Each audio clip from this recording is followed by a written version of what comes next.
Chaque jour, Charles et Carole vous présentent la leçon de l'école du sabbat.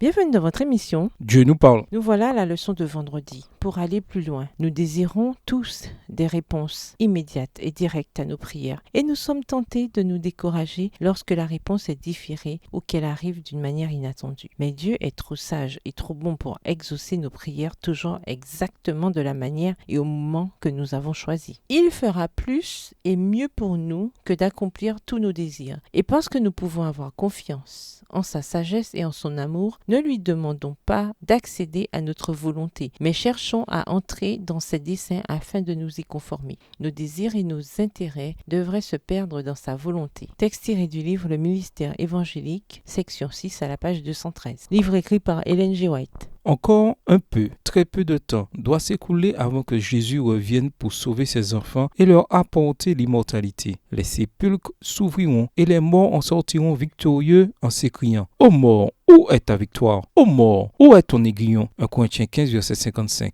Nos bien-aimés qui se sont endormis en Jésus ressusciteront revêtus d'immortalité. Extrait du livre Conseil à l'économe, chapitre 68, page 365, livre écrit par Ellen G. White. À méditer. Pensez au grand conflit. Comment se manifeste-t-il dans le monde? Qu'en est-il de votre propre vie personnelle? Pensez-vous en effet qu'il s'agisse de conflits réels? En fait, il est plus concret que beaucoup de gens ne le pensent, car nombreux sont ceux qui ne croient pas au diable. Pourquoi est-il si important de prendre conscience que le grand conflit est quelque chose de réel pour pouvoir comprendre la situation dans laquelle se trouve notre monde? De plus, est-il si réconfortant de savoir comment ce grand conflit va se terminer? Les prophéties peuvent être une source d'erreur si nous essayons d'aller au-delà de ce qui est clairement révélé. Combien de fois les membres de l'Église se sont-ils mis dans des situations difficiles en faisant des prédictions qui se sont avérées fausses ou en croyant aux prédictions erronées de certaines personnes? Comment pouvons-nous éviter de tomber dans ce genre de piège? Dans votre groupe, relisez le texte d'Apocalypse 14 et versets 9 à 11 et réfléchissez au fait que ceux qui adorent la bête et son image ne trouvent pas le repos. Que cela signifie-t-il?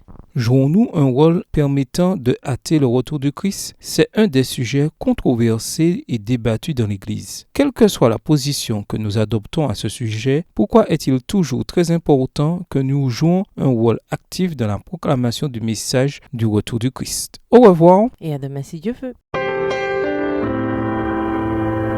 Dieu nous parle.